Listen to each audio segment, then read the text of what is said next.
Bueno, buenas noches. Bienvenidos a una emisión de El Gibelino, esto que es una suerte de espacio de reflexión, de análisis, donde ya de aquellas épocas pandémicas inicié para, bueno, compartir con amigos, con gente que uno permanentemente dialoga, intercambia. Y en este caso, a través de que, bueno, que relancé un poco mi canal,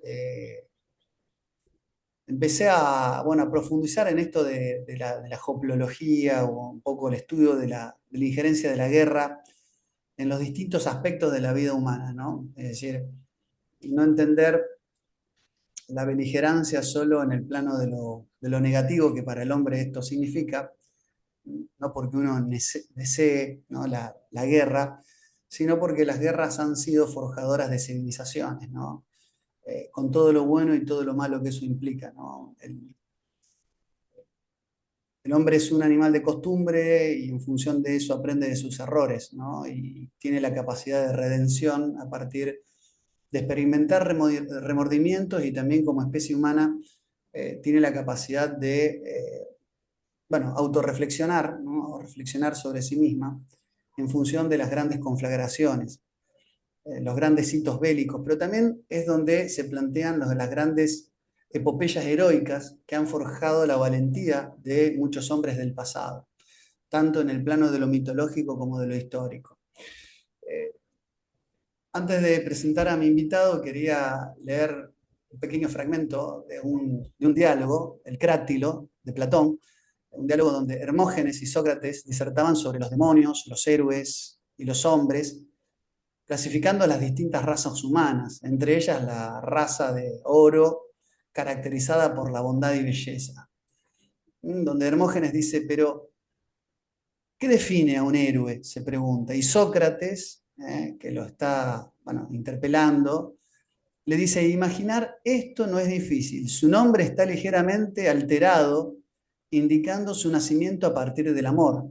Hermógenes le pregunta, ¿qué quiere decir con esto? Y Sócrates vuelve a tomar la palabra y le dice, sabes que los héroes son semidioses, ¿no? Todos han nacido de la unión de un dios y una mortal o viceversa. Verás que el nombre héroes es una pequeña alteración del nombre del amor, Eros, del que nacen los héroes. O bien esto es lo que significa la palabra héroes, o bien implica que eran sabios, oradores, competentes y dialécticos, capaces de preguntar y de conversar. Este extracto lo saco de un hermoso trabajo sobre hoplología que está trabajando mi queridísimo amigo mexicano, pero residente en Estados Unidos, Javier Suárez, que expresa un poco que el heroísmo es la parte del amor presente en la guerra, ¿no? Es muy interesante, ¿no? Y muy filosófico. Pero para conservar, digamos, a ver, entre las tantas y tan variadas aristas, una de las pendientes tiene que ver con las artes marciales en Extremo Oriente, y para eso hoy me acompaña quien considero un amigo, un guía, un maestro personal en el mundo de las artes marciales, en particular de las artes marciales japonesas, que es Mario Lorenzo, a quien voy a presentar brevemente. Eh, Mario Lorenzo comenzó sus prácticas de las artes marciales, particularmente del Aikido, arte marciales japonesa, defensiva, en el Club Gimnasia y Esgrima de Buenos Aires, con el profesor Néstor Ivanisevic. Al año siguiente de su fallecimiento, en 1987, junto con un grupo, se incorporó como alumno del maestro Kenzo Miyazawa, que fue el introductor del Aikido en la Argentina, continuando con él hasta su fallecimiento en el año 2003, dentro de lo que es la Asociación Argentina de Aikido, organización fundada por el maestro Miyazawa. Y ahí se desempeñó como secretario y desde el año 2001 como encargado de las relaciones exteriores, básicamente las relaciones con Honbu Dojo, que es la casa matriz, la sede central que está en Japón, hasta el año 2015. A partir de ese año, bueno, fue elegido presidente de la Asociación Aikido Aikikai Argentina, bien digo, entidad adherida al Honbu Dojo de Japón con la dirección técnica del maestro francés Christian Tissier Octavo Dan. Fue 3 veces representante argentino en el Congreso Internacional de la IAF, esto es la International Aikido Federation, en 1992 en Taipei, 2008 y 2012 en Japón. En el año 2019 se le otorgó la graduación de quinto Dan Aikikai. También es miembro de la Tenshin Shoden Katori Shintoryu. Comenzó en esta disciplina, es una tradición japonesa de armas japonesas, de esgrima japonés. Comenzó en esta tradición oficialmente en el año 2003, bien digo, por referencia de Miyazawa Sensei, con el profesor Eric Low Shidoya. Esto tiene una autorización o una licencia para impartir la enseñanza de Holanda. En el año 2013, Otake Sensei, que es el Shihan, maestro en jefe de la escuela, lo designó Shidoya para la Argentina. En el año 2018, Sensei deja la enseñanza y lo continúa su hijo, Kyoso Shigetoshi, actual Shihan de la escuela. Y en 2019 se le otorga el Mokuroku, que es una distinción técnica, y se lo designa como Shibucho, como representante de la escuela en la Argentina. Ha realizado 8 viajes de entrenamiento a Japón y 9 viajes a Europa y Estados Unidos, aprendiendo y difundiendo las artes marciales japonesas. Además lo considero un estudioso, un investigador, como yo, tiene el don de la estudiosidad y la curiositas sobre las artes marciales. Así que ahora sí oficialmente te doy la bienvenida, Mario. Gracias por estar acá conmigo conversando. Muchas gracias a vos, Lucas. Es un placer y un gusto poder estar con vos. Lo que sí un poco extraño estar de este lado del gibelino y no del otro. Siempre, Claro. Me consta que me seguís acá en las redes y bueno, eso me siempre. Así que honra. bueno, esta vez vamos a tratar de compartir con vos un poco de esto que nos apasiona, que son las artes marciales. Un gusto que esta vez estés compartiendo conmigo. Mario, bueno, simplemente decir que bueno, se sabe eh, que en Extremo Oriente las artes marciales de alguna manera son una herencia, ¿no? De la tradición indoaria o indoariana, ¿no? Es decir, se trasladan, ¿no? Las distintas artes marciales de los famosos y antiguos chatrias o yatrillas, los antiguos guerreros. Hay todo un trayecto, ¿no? de propagación y de difusión de las disciplinas guerreras hasta llegar, particularmente al Japón, ¿no? Eh, Ujú. a mí lo que me gustaría es que puedas brevemente contarnos y contarle a la gente acá que nos está viendo un introito, una breve reseña histórica de cómo es que se han dado y cómo se forjó, ¿no? También el Japón a partir de ese temple, de ese etos guerrero, de ese talante guerrero que siempre acompañó su historia y su génesis. Sí. Me voy a tomar el atrevimiento de reducir 800 años de historias en algunos minutos. Te lo Eh, agradecemos, pero haciendo esta aclaración que es muy necesaria, obviamente. Bien, yo un poco mi curiosidad me apareció en un determinado momento porque empecé a mirar, me empecé a dar cuenta que había en, en sociedades que no tenían contacto hasta ese momento, por lo menos que sepamos, documentados, como la europea y la japonesa hasta el año 1500, un desarrollo de las sociedades que eran muy similares. Por ejemplo, en Europa había reyes y en Japón emperadores. En Europa había cortes y en Japón también había cortes. En Europa había señores feudales. En Japón había daimios o señores feudales también. En Europa había caballeros. En Japón había samuráis.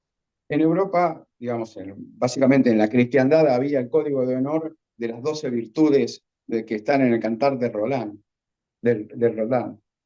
Fe, caridad, justicia, sagacidad, prudencia, resolución. Y en Japón estaba el código de honor del Bushido. Eh, Justicia, heroísmo, cortesía, honor, sinceridad. En Europa había caballeros errantes. En Japón había ronines. En Europa había mitos sobre espadas. En Japón había mitos sobre katanas. Eh, por ejemplo, qué sé yo, en Europa estaba Excalibur, la espada del Rey Arturo, Tizona, la del Cid Campeador, Ascalon, la espada de San Jorge.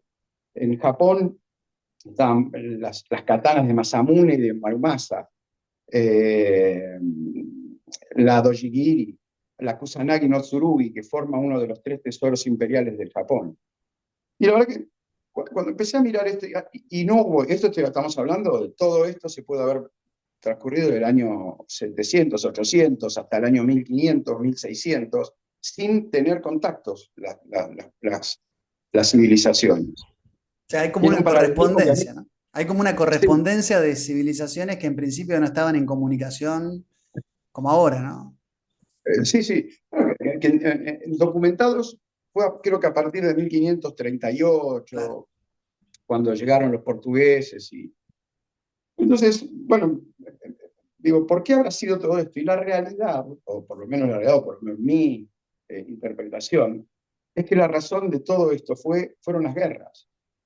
Las guerras, a lo largo de toda la historia, pensemos que sea beneficiosa o no para la sociedad, pensemos que pueden producir la desintegración de la sociedad, pero siguen siendo, nos guste o no nos guste, el árbitro final de cuando todo lo demás en el mundo falla.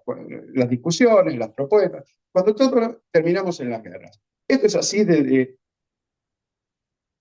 que el hombre es hombre. Hoy se me ocurrió, sabiendo que iba a estar, che, ¿cuántas guerras hay hoy en día en la actualidad?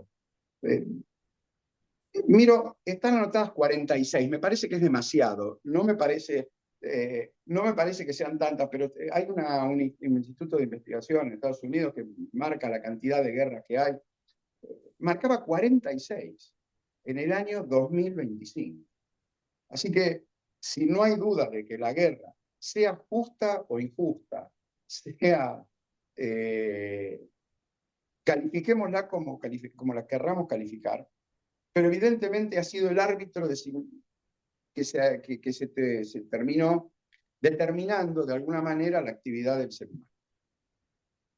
Muchas veces estas duras realidades de la guerra crean de repente en los hombres, cansados de luchar, empiezan a promocionar los atributos de la paz.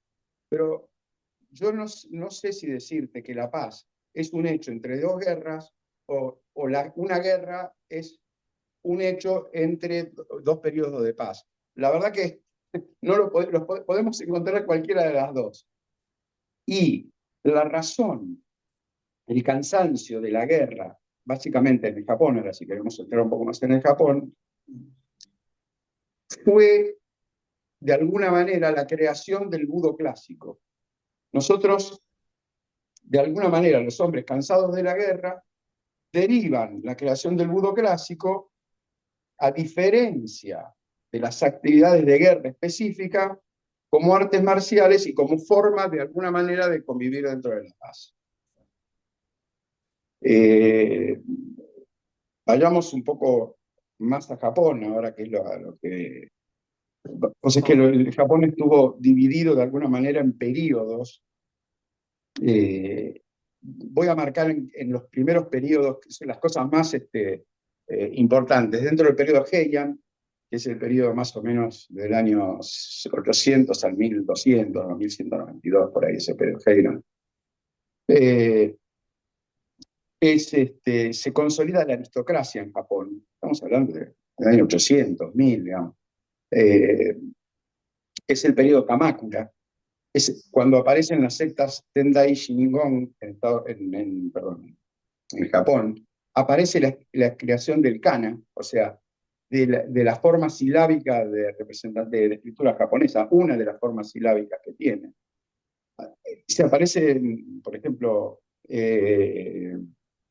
las novelas monogatari, digamos, el estilo de novela monogatari.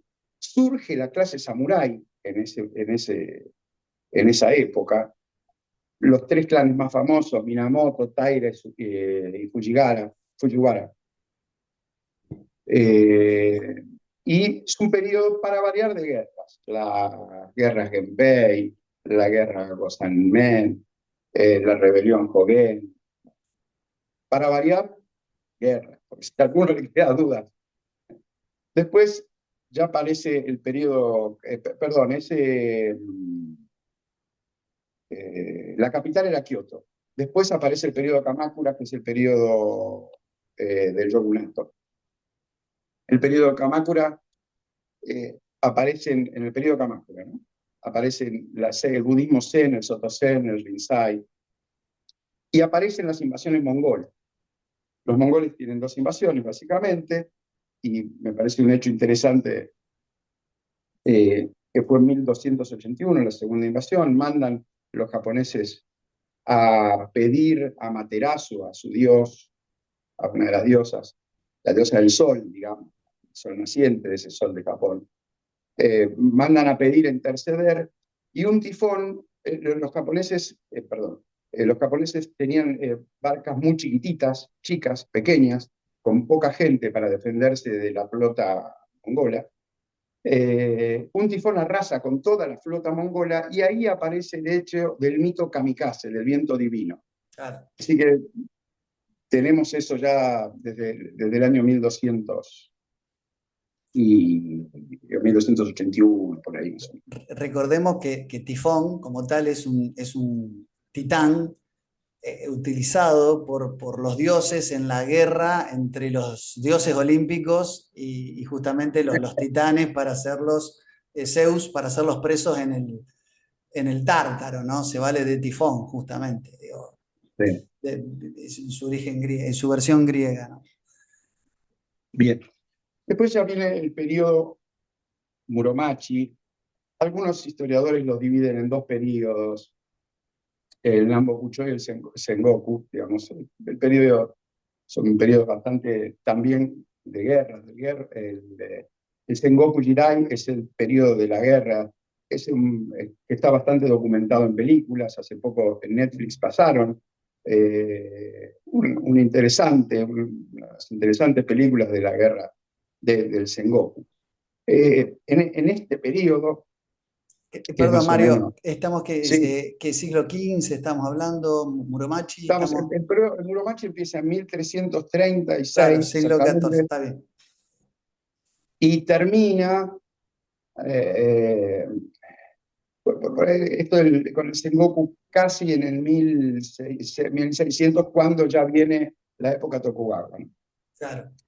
En esta época eh, está hay dos cortes, se dividen en Japón, la corte norte y la corte sur. La corte norte respalda al shogunato de Ashikawa, y la corte sur posee los tres tesoros imperiales. Los tres tesoros imperiales, dentro de los cuales está la espada, la Kusanagi no Tsurugi. Los tres tesoros imperiales es también un mito, una leyenda interesante, cómo surgen. Eh, la diosa del sol, eh, Amaterasu, se esconde en una cueva, eh, y el hermano Susanoo, y creo que es Usume, la mandan a decirle, le cuelga el espejo y las joyas en la puerta de la cueva. Como la diosa del sol se refugia en la cueva, el mundo queda a oscuras, Claro. de alguna manera. Entonces, por eso era la diosa del sol. Cuando la hermana cuelga esto, cuelga el espejo, ella se ve, se horroriza de alguna manera de lo que hace, y sale de vuelta, y después los otros dioses de alguna manera la vuelven a hacer salir de la cueva, vuelve la luz al mundo, el sol naciente, por aquí lo tenemos. Y después el hermano le da como ofrenda la espada Kusanagi no Tsurugi, que la recupera de una serpiente de 8 cabezas. Eso Qué, es, qué increíble, ¿no? eso La cueva, el tesoro, el dragón sí, el monstruo de múltiples cabezas cómo ese mito también tiene su retrato en muchos otros mitos que en Occidente son también fundacionales, ¿no? Sí, sí. Es que los Eh, mitos han sido sí, sí, sí. eh, Sí, sí, son los elementos mitos esenciales fundantes, tal cual. para transmitir verdades existenciales, de alguna manera. Correcto. Sí, sí, correcto. Bueno, bueno, después en este periodo Sengoku, volvamos al periodo Sengoku, Ujú, después vemos los tres tesoros, pero el periodo Sengoku. Aquí es donde aparecen famosos guerreros. También está retratado en alguna película de hace poco. Eh, tan, bueno, en muchas películas de este japonés, del famoso Ranka, Gemuya, Ah, eh, ¿eh? las películas de Kurosawa, decís vos, de De Toshiro Kurosawa, perdón. claro. Sí, sí, sí, sí, Sí, sí. con Toshiro Mifune, que era como si fueran Eh, el director y Toshiro Mifune era como el Clint Eastwood en las películas de vaqueros.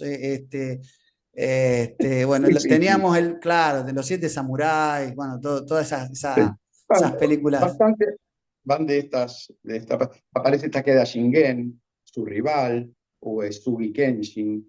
Ujú, Aparecen también después famosos Oda Nobunaga. ujú. Ya es como esta división del periodo del Sengoku, tiene esta división, también se le llama periodo Asuchi Momoyama, la última parte del periodo Sengoku, de 1573 al Mm. 1600. Ahí se da, Aparece perdona, Mario, ahí están, digamos, los cuatro grandes, Oda Nobunaga, Date Masamune, Toyotomi Hideyoshi y el primero de los Tokugawa en 1600 que va a generar el shogunato eso, hasta mediados del siglo XIX, más o menos. exactamente. Exactamente así. Esa En el año consolidación. 1603 Claro. hay un combate entre todos los señores feudales del este y los del oeste. Eh, Está Toyotomi Hideyoshi, perdón, Tokugawa Ieyasu, Claro, el primero de los Tokugawa, estaba con todos los del este contra Ishida Mitsunari, eh, todos los del oeste. del oeste. Bien, hasta ahora, hasta este momento, había todo tipo de guerras. En el año 1600 se da la batalla de Sekigahara, donde ganan los del este, Tokugawa Ieyasu, y se cambia de alguna manera la capital de Kioto a Tokio, y viene un periodo de paz eh, rara, una rara paz, pero pasa al fin, del año 1600 hasta 1888, más o menos, que el emperador, le devuelven al emperador eh, el poder de gobernar.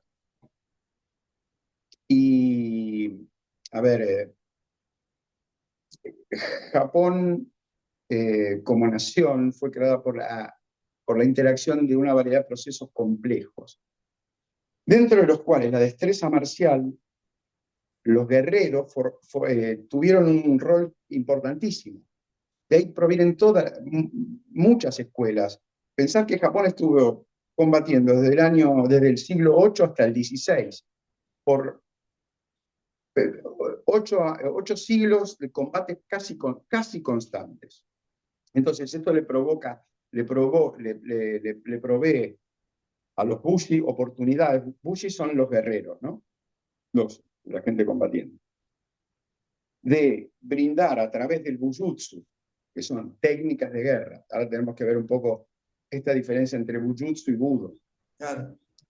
Eh, el Bujutsu son las técnicas de escuela, las escuelas de combate real. Estas fundaron los Ryu, de alguna manera.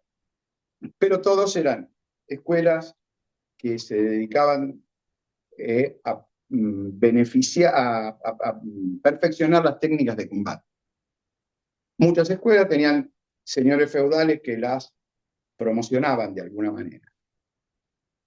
Nosotros, bueno, por lo menos yo practico Katori Shintoryu, Teishin Soden Katori Shintoryu, es una escuela además de Aikido, digamos que es un Gendai, un Budo moderno, un Shin Budo. Estamos hablando de un Budo antiguo, pero ya no son más técnicas de guerra, son técnicas de Budo antiguo. Podríamos dividir técnicas de guerra, bujutsus antiguos. Hay algunos bujutsus modernos, hay algunos. Básicamente lo tiene el ejército y la policía en Japón. Y hay budos antiguos y hay budos modernos. Hay deportes de combate también. Todo esto proviene de estas escuelas, de alguna manera, de estas escuelas de la guerra de esa época.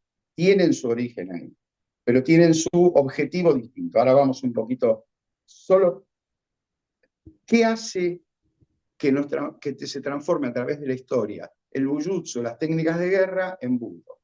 El primero, la primera razón fue que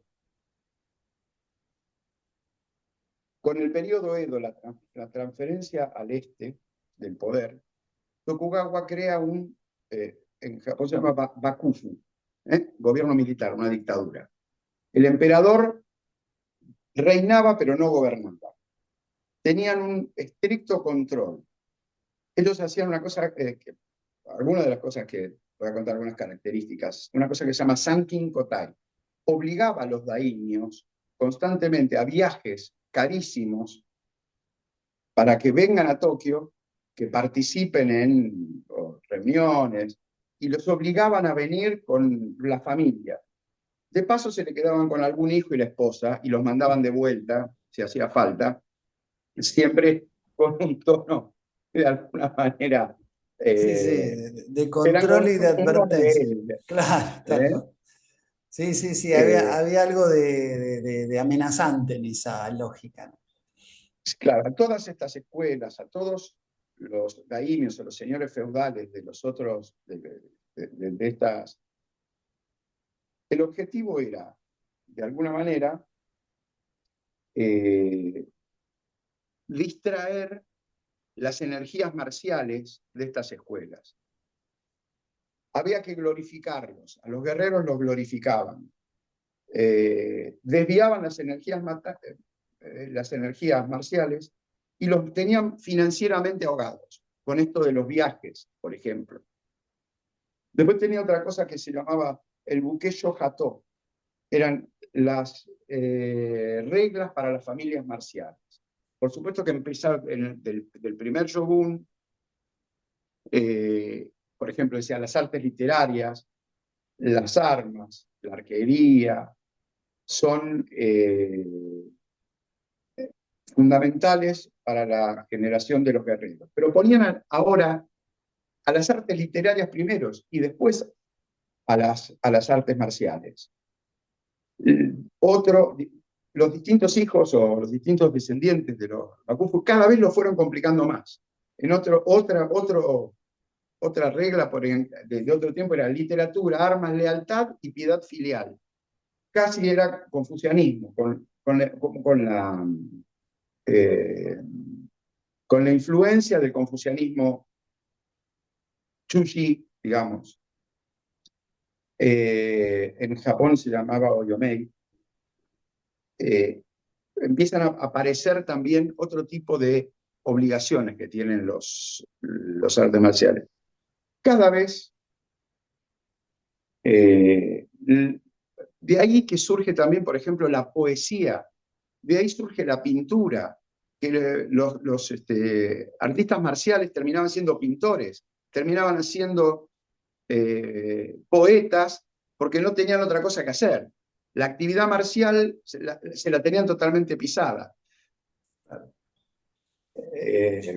Yo Mario, por lo que planteas es una serie de reglamentarismos que lo que generaban era dispersar la energía, mantenerlos ocupados en múltiples actividades que además generaban gastos de dinero, con lo cual con esto era una maniobra casi de ingeniería social para asfixiar el perfeccionamiento de la guerra y cualquier intento de sublevación, de levantamiento. Es decir, Por mermaban la supuesto. peligrosidad de los daimios y de los guerreros en general, en toda esta cuestión que tenían que cumplir y la diversificación de las distintas disciplinas que tenían que desarrollar. Entiendo que por lo que Ah, planteas es así.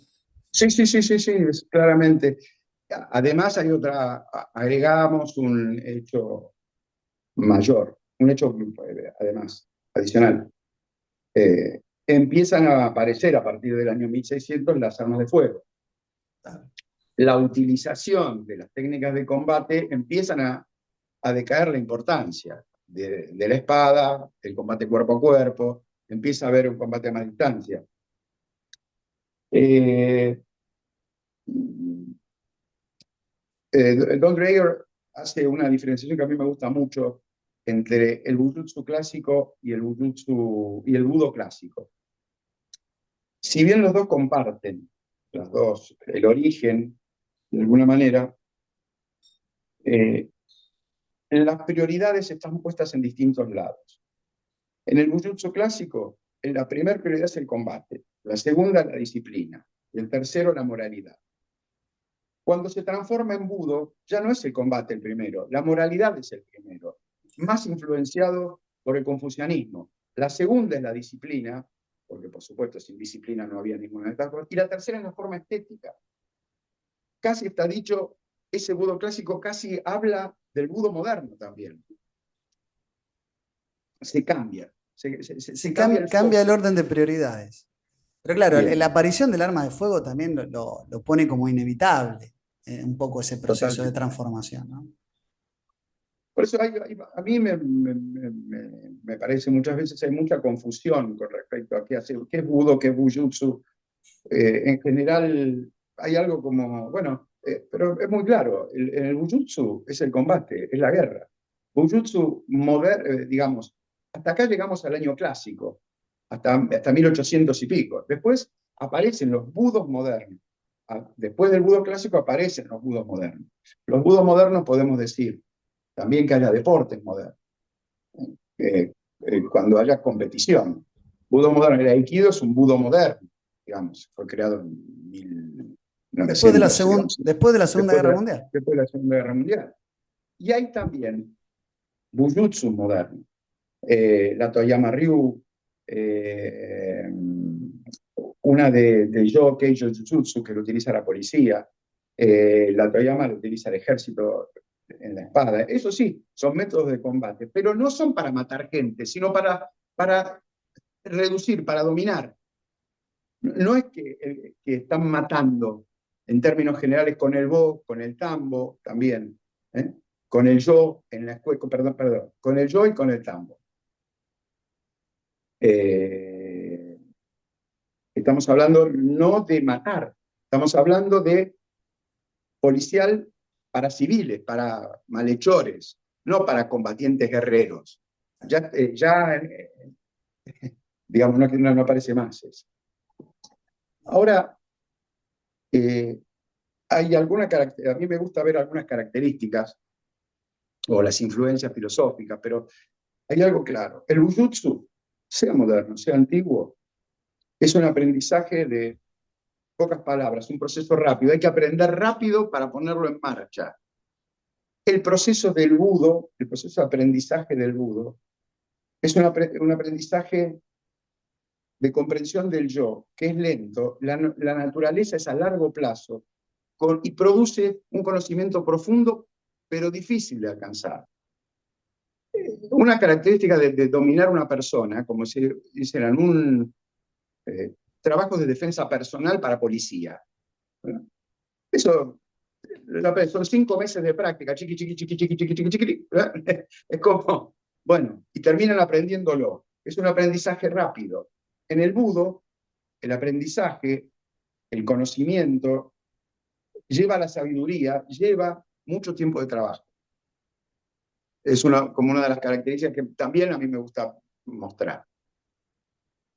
Eh, Ahora, si te parece, vemos un poco las influencias filosóficas y religiosas en el Budo en general, también, Por favor. como cortamos un poco la historia así, vamos a hacer esto muy poquitito sobre las características de alguna manera que influenciaron las artes marciales japonesas muy claramente, que se pueden ver en un montón de cosas. El principio fue confucianismo, en el principio, una de las, sobre todo el neoconfucianismo de Chuxi. Ponen énfasis en la piedad filial, el decoro social.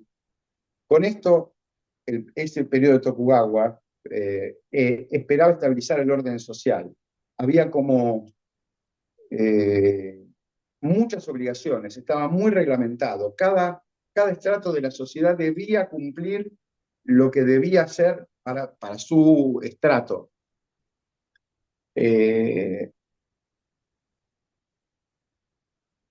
Ponía mucho énfasis en el aprendizaje, mucho énfasis, y en la vida ilustre. Te voy a leer una cosita que siempre me gustó, dice, que es algo muy antiguo, entonces me parece muy...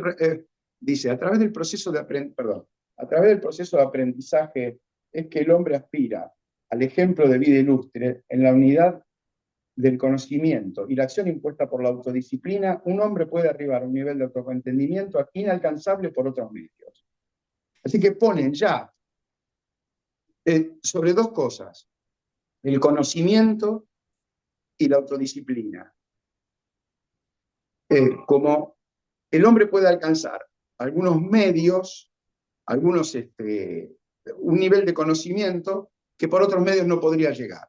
Ese es un concepto. También de Chuxi aparece el dualismo, la caracterización dan, no dan, Q-dan, en las artes marciales modernas, proviene de esto. Uno es dan o no es dan, digamos. Viene del dualismo del Chuxi, digamos. Por eso estamos hablando de... Después, otra de las cosas que afectaron, que influenciaron a las artes marciales es el shintoísmo. El shintoísmo es la religión típica del Japón, primaria del Japón. Claro, es como Tiene la religión primordial, ¿no? Del Japón. primordial. Pues básicamente tiene, digamos, el culto a los antepasados, a la familia, a los antepasados del clan y a los antepasados imperiales. Y había la muerte, la enfermedad y los derramamientos de sangre en general serán considerados como impurezas.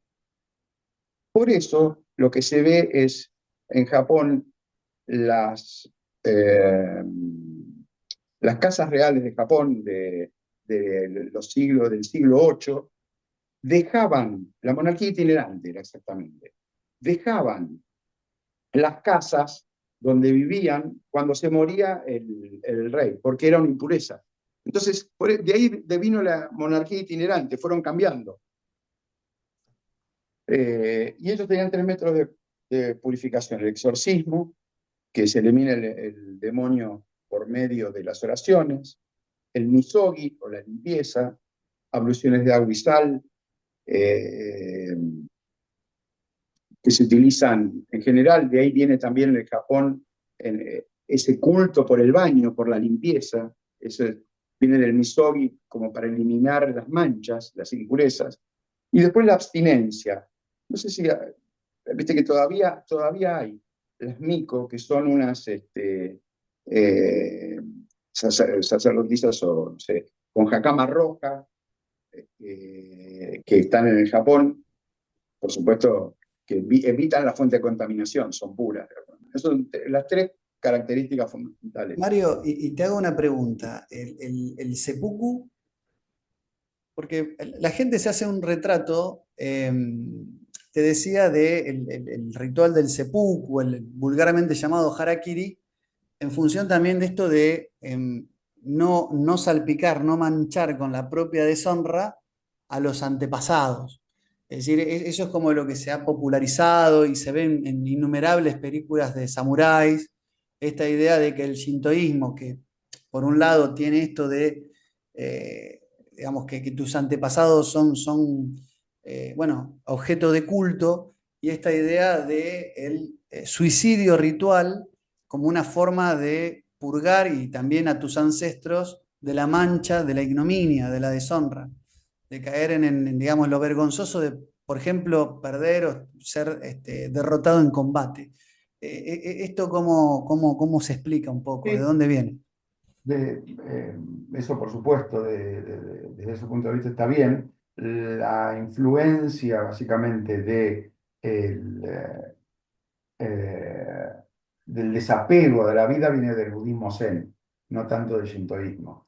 El budismo Bien. zen tiene como esta gran aceptación del destino, la sumisión ante lo inevitable y una compostura estoica ante el peligro. Son esas, eh, lo que creo que Nitobe y Naso dice, llama la amistad con la muerte. Ah, Son Nitobe, Nitobe. Sí, sí. Nitobe. El guerrero bien entrenado trasciende los pensamientos de la vida y la muerte.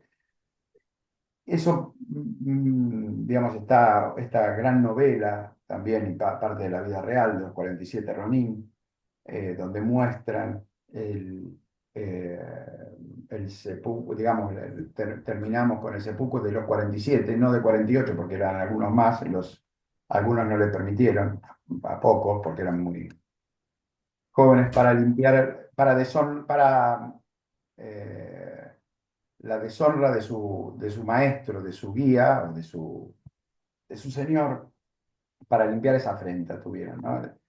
Es la novela eh, por Sí, antonomasia, sí, por excelencia, por antonomasia, tal cual. exactamente, del Japón, la historia de los 47 samuráis. Nosotros estuvimos en el templo hace poco y estuvimos ahí brindándole a los 47 de alguna manera, eh, em, honrándolos de alguna manera, ¿no? Estuvimos en el templo en Tokio hace pocos meses. Entonces, Bien, ¿el budismo sería otra fuente más de influencia? Cuando mencionaste. sí, el Ah, último es el taoísmo. bien. El último es el taoísmo. El taoísmo, básicamente del Tao Te Ching, hay como alguna diferencia. Trabajar en el aprendizaje es crecer cada día y trabajar en el Tao es de crecer cada día. El Tao, eh, los chinos tienen una mirada mucho más mística del Tao, los japoneses tienen una mirada, los japoneses saben adaptar muy bien las cosas de afuera y transformándolas, influenciadas por sus propias religiones y por su vida, tienen este concepto del do. Los chinos del Tao es mucho más abstracto. Para los japoneses el do es el cultivo se hace en el cultivo de la vida diaria y se aplica en todas en muchas de las actividades, esto de llegar al camino.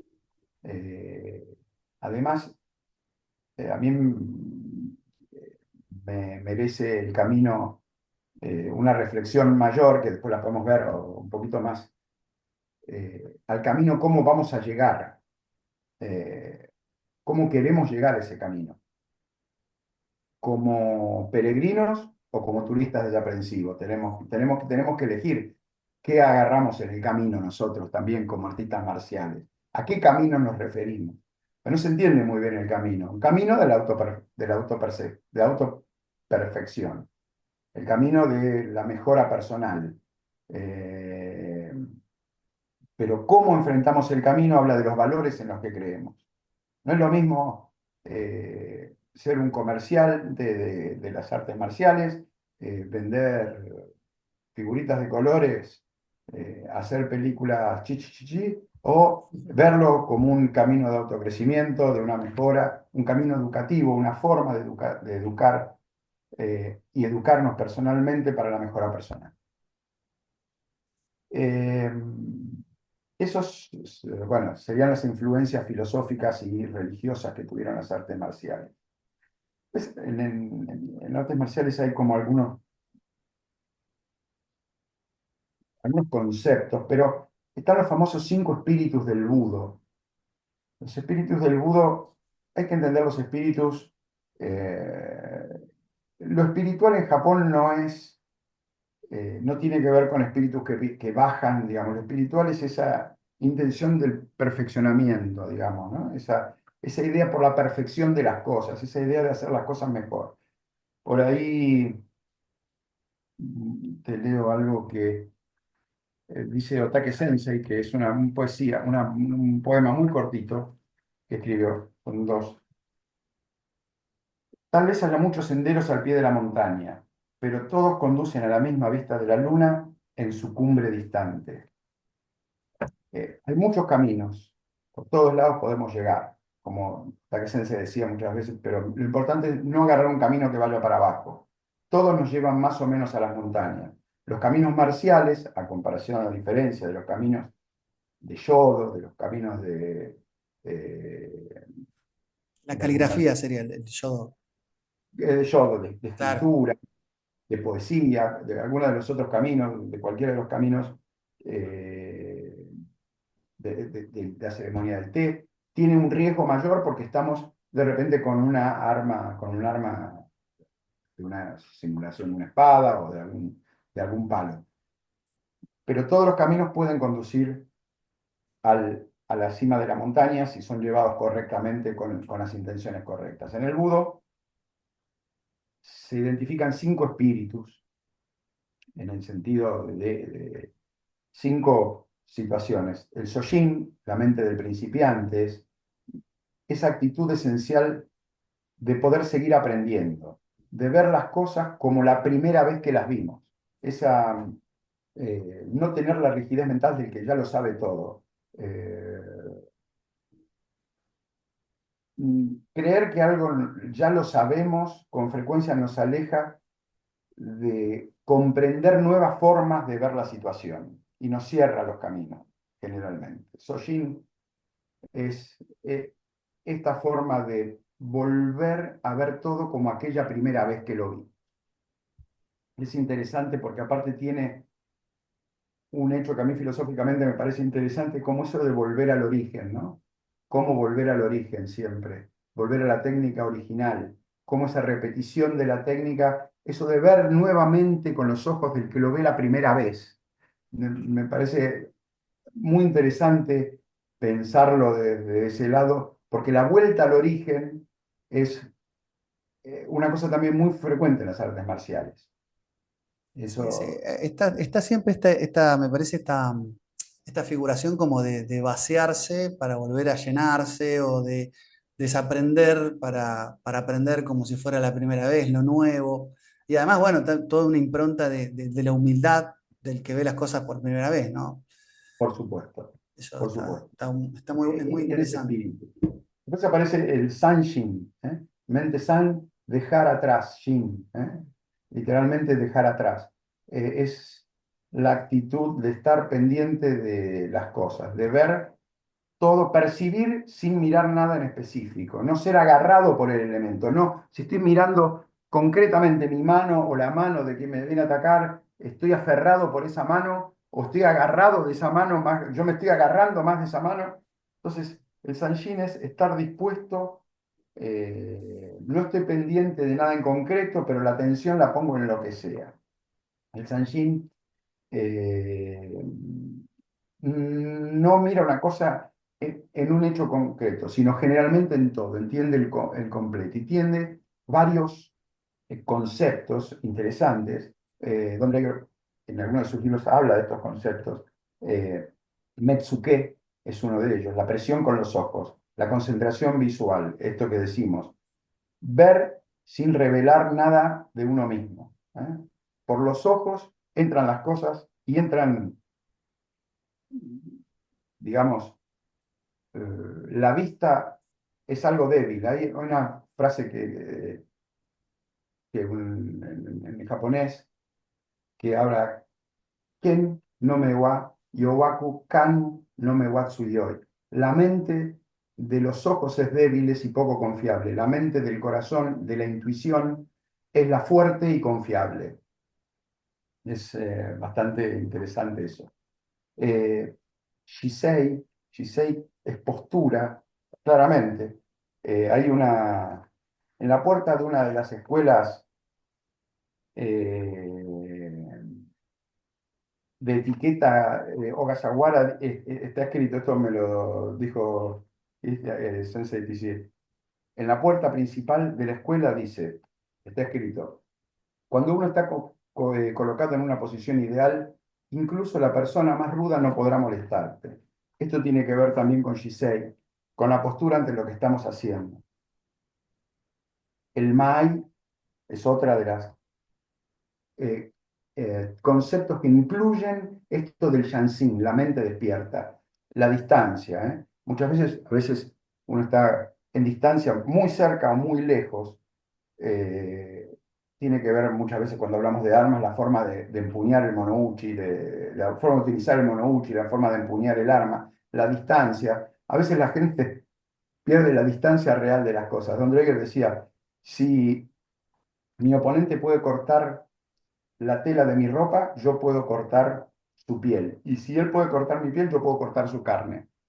Hablando específicamente del Mai. Eso es un concepto interesante.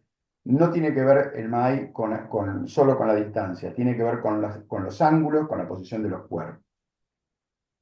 Otro elemento constante dentro del Shanshin es el Kime, la decisión. Esto tiene que ver con el Kikentai, por ejemplo. Ki, energía, Ken, arma, cuerpo. Eh, si todo se produce en un punto determinado, alcanza su máxima eficiencia, el golpe, el movimiento, lo que fuere. El Kime es esa decisión, empuñar, creo que Miyamoto Musashi decía apuntar con el esquí adelante y con su esquí adelante con la punta y avanzar, avanzar, avanzar. Bueno, eso es Kime, decisión. Eh, Después, Rai es coherencia, digamos, otro de los elementos que hay, ¿no?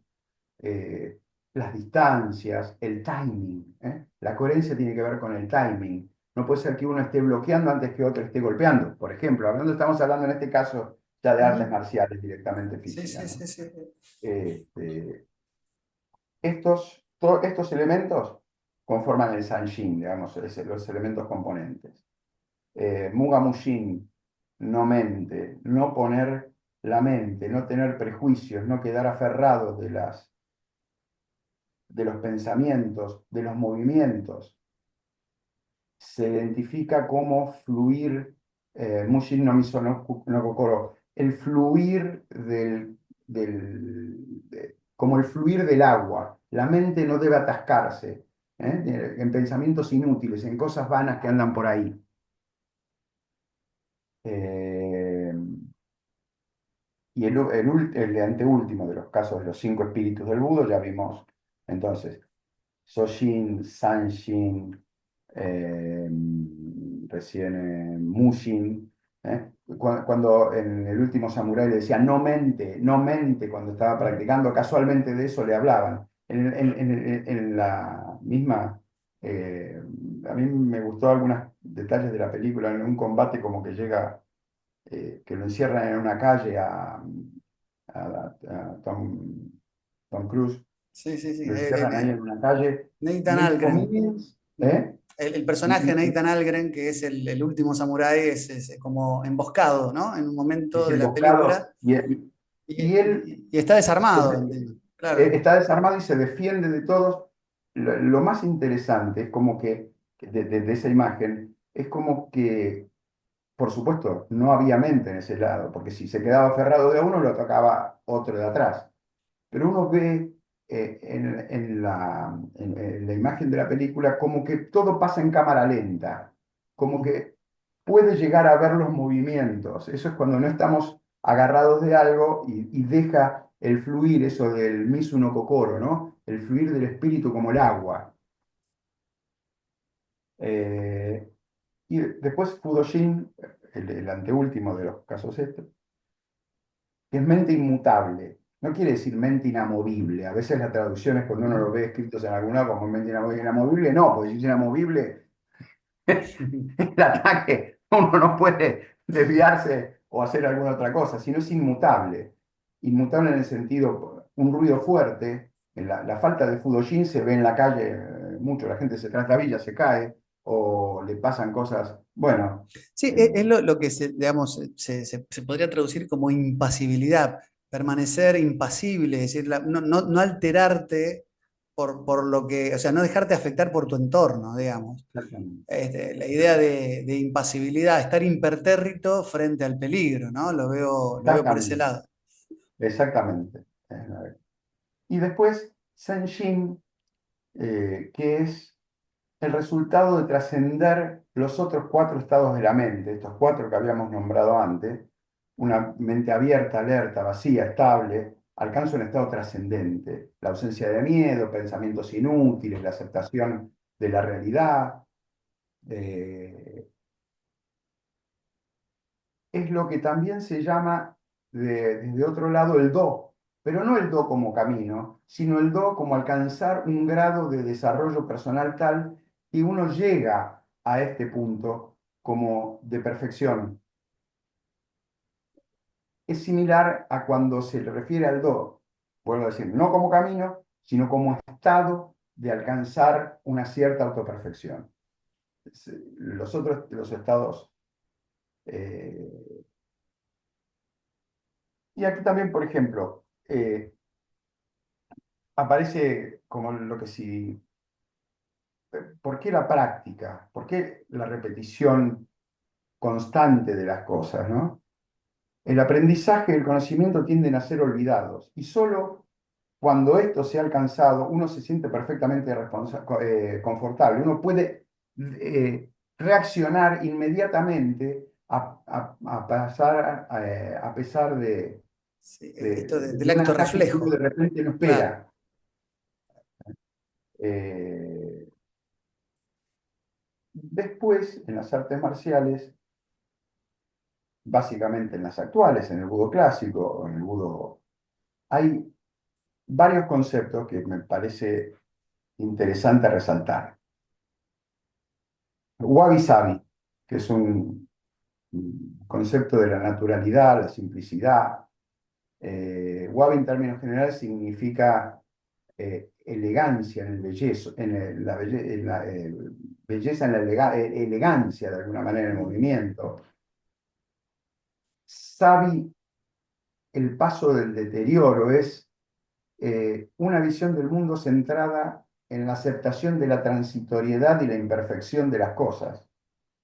Hay esos cerámicos que en Japón se ven mucho roto pero reparado, y Ujú. tiene que ver la belleza del paso del tiempo, ¿no? Que también se vean las cosas.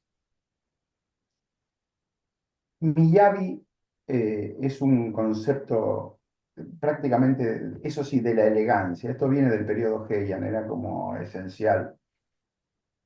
Eh, Mostrar sin explicitar, sin ser eh, exagerado en lo que uno va a hacer. Exuberante, chabacano, claro. Sí, sí. Mira, te voy a contar una anécdota que me pasó, que me parece interesante cómo rescatarlo, el porqué de las cosas. En el año 2015 nosotros invitamos a Kyoso Sensei de Katori Shintoryu, ¿no?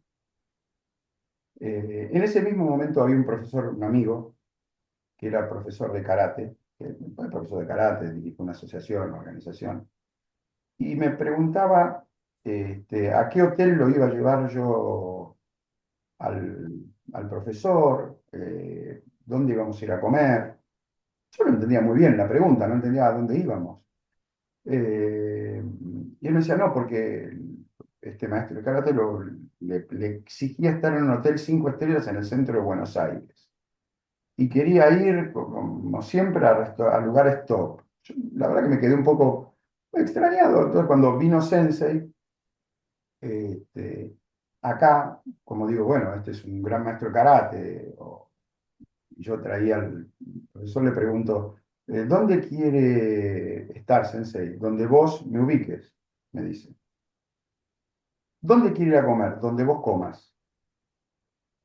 Eh, bueno, pasa el tiempo, pero eso me quedó, y cuando vuelvo a Japón, le pregunto al padre de Kyoso Sensei, Take Sensei, lo que me pasó, le comento, le hago transfer, eh, que por qué Sensei decía esto, ¿no?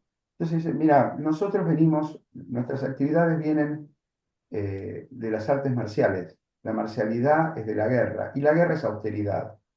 No necesitamos mostrar eh, cosas superfluas, innecesarias. Así que donde a vos, me lo decía a mí ahora, cuando vos tengas que ir a algún lado, donde vos te lleven, vos lo aceptás. Donde te pongan a dormir, lo ponés y es mientras que te lo den de corazón. Eh, Qué lindo, de ¿no? de la marcialidad venía la austeridad y no, me Sí, pareció sí, muy interesante. la Después, simpleza, bueno, pero ahí está el desapego, ¿no? También forma parte, en esa austeridad está ya un desapego y una suerte de, no sé si de ascetismo, pero esa autoafirmación estoica, ¿no? Del guerrero, no sí, necesito nada, es del que no totalmente. necesita nada. Mario, maravilloso. Y la anécdota esta no la conocía, la verdad que hablo mucho con vos, pero esta anécdota no la conocía, me encantó. Mario, para ir cerrando, porque ya te Sí, saqué muchísimo tiempo, no, ningún problema. en la actualidad, o sea, un par de minutos dedicarle a, digamos, cuál es para vos lo más importante que las artes marciales, ya sea en perspectiva histórica, como las abordamos, o para el que decide tomar hoy un camino de práctica y demás con la actividad marcial, digo, ¿para qué sirve? Más allá de la defensa, de la practicidad de la defensa personal, de caminar más seguro por la calle, todas esas cuestiones, desde el punto de vista filosófico, personal, ¿qué es lo que te parece a vos que hoy una persona eh, que puede tomar este camino se puede llevar de las artes marciales? Así, brevemente, en un par de palabras, No, como no, para no, hacer. sí, sí, vamos a ser bastante sencillos. Vamos a tomar de paso uno de los, de uno de los conceptos que estamos hablando recién, quedó uno, que justamente es el que nos linkea estas dos cosas. Ajá, El concepto de yugen en japonés, el del Yugen. simbolismo. Es algo así como simbolismo lo que quisiera decir. Yugen quiere decir algo borroso, algo... eh, el poder evocar cosas que se pueden evocar más allá de decirlo directamente. Vos sabés que no está muy bien visto ser muy directo en Japón. Y esto Claro. tiene que ver con esto. Más bien, las cosas mejor a medio decir, mejor que Mm, cada uno interprete, que vaya, de alguna manera es hablar simbólicamente. En las artes marciales hay que, el proceso, hay que recuperar dos cosas. Eh, Uno, básicamente, eh, recuperar el idioma poético de las artes marciales. Eh, Ustedes saben que esto de muchas veces de los samuráis que escribían, los haikus, mirando los libros de Otake Sensei se ve la poesía en varios lados. Después tengo una como para cerrar, también de dos reglas que es muy interesante. El proceso es constitutivo del final. Es indispensable pasar por el proceso. El proceso es lo que no, el proceso del aprendizaje, de la repetición, de la base, eh, nos determina también el camino que elegimos y nos determina qué tipo de caminantes somos, peregrinos, como decíamos a un principio, o turistas. Podemos elegir. eh, Estas artes son métodos educativos para uno mismo que se desarrollan como un arte marcial. Es la definición del Aikido que da Sensei Tissie, dice, el Aikido es un método educativo desarrollado como un arte marcial. Eso me hizo repensar a mí, de alguna manera, qué es un método educativo. Es un método de transformación. Casualmente lo que nos producen las artes marciales si las hacemos en el camino correcto, un método de transformación propio, de autocultivo propio. Sí, en la vida moderna se puede plenamente aplicar. La vida moderna habla de la inmediatez. Vivimos en un mundo de la rapidez, de las redes. Nosotros le ofrecemos otro tipo de cultura, otro tipo de aprendizaje. No hay, en el mundo moderno, la enseñanza de Ishinden Shinden, de corazón a corazón. El mundo moderno es de YouTube a YouTube. Las cosas se aprenden eh, por medio de estos medios. Estas disciplinas generalmente entrenan la mente directamente y sirven a la propia vida diaria a través del proceso de entrenamiento que es largo. Y son actividades para ser experimentadas y sirven de patrón de conducta para la vida. Pero el objetivo de la perfección requiere tiempo y esfuerzo. La dirección es siempre más importante que la rapidez. La rapidez puede ser para los bujutsu, para los que necesitan en un curso de 3 meses de defensa personal. La gente del budo clásico generalmente prescriben todas estas actividades para abrir el ojo del corazón, el kan que hablábamos antes. Estas disciplinas son puro misticismo introspectivo y solo por la experiencia se pueden aplicar. Es, el proceso es constitutivo del final.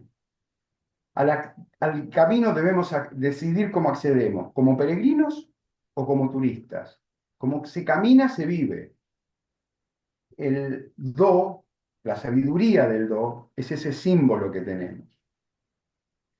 Y lo simbólico es aquello que nos da una información en todos los órdenes de la existencia, no es una metáfora, pertenece a la experiencia y con la experiencia se convive.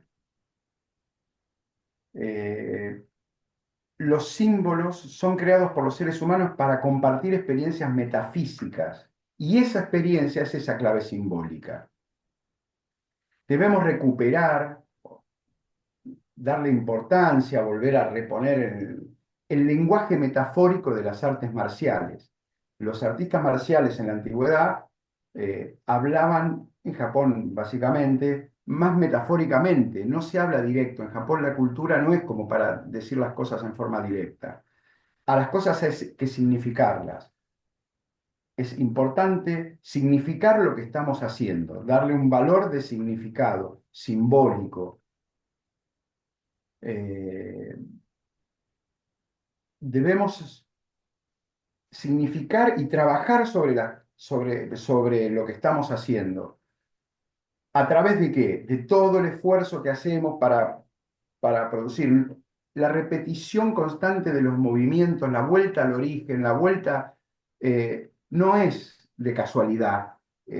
Uno lo hace y cada vez que lo hacemos, aunque hagamos la misma técnica, nosotros no somos los mismos. No somos los mismos cuando empezamos a hacer esto que después de 20 años. Esto lo transmitimos a nuestra vida diaria también. De alguna manera se pasa a la vida diaria a través de abrir el ojo de la intuición. Y como decíamos, del lenguaje poético y metafórico que necesitan las artes marciales explayarse, no quisiera extenderme hacia el mundo místico, aunque, digamos, es inobjetable que hay 3 formas. Está la forma, digamos, aristotélica, adecuar el pensamiento a la cosa, que el arte marcial puede ser solo una pelea, puede verse hermenéuticamente también. Hay que desocultar, y en esto es lo que estamos hablando, hay siempre que significar y nos lleva hasta hacia otro significado, y todo nos va cada vez como profundizando más. También puede ser místico.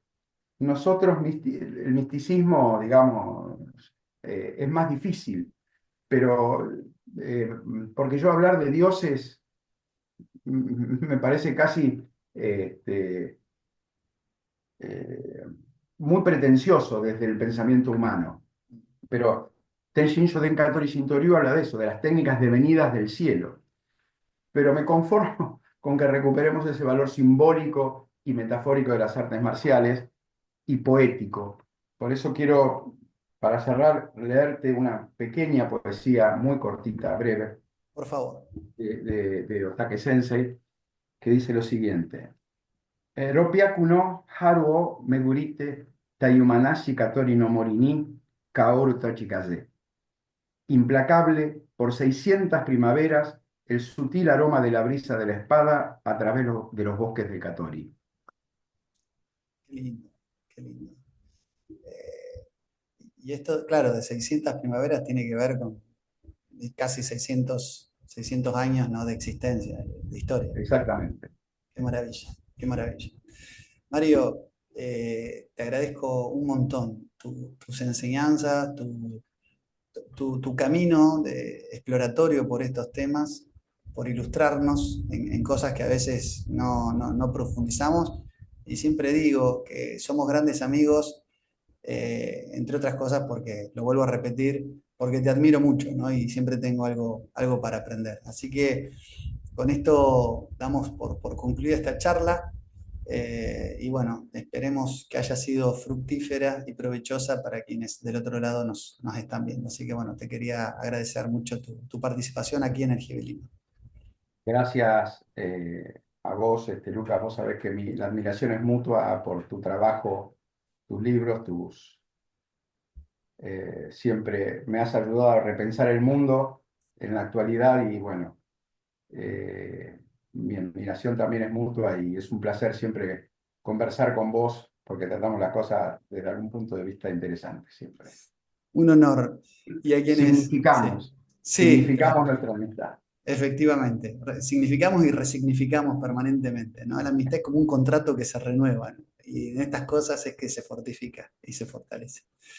A quienes están del otro lado les voy a pedir que si les gustan estos contenidos, se suscriban al canal, que compartan, que pongan like, porque cada vez que ustedes le dicen al algoritmo que esto les gusta, les avisan, se encarga de viralizar, de reproducir, de difundir, de masificar. Vamos a tratar de llegar a todos los que podemos, con temas que no son muchas veces de cuño masivo, o por lo menos popular. Así que bueno, gracias por estar del otro lado, gracias por haber llegado hasta acá y nos reencontramos seguramente en otra emisión con invitados o haciendo análisis, que es el motivo, lo que inspira y lo que buscamos desde este espacio que es el Gibelino. Gracias.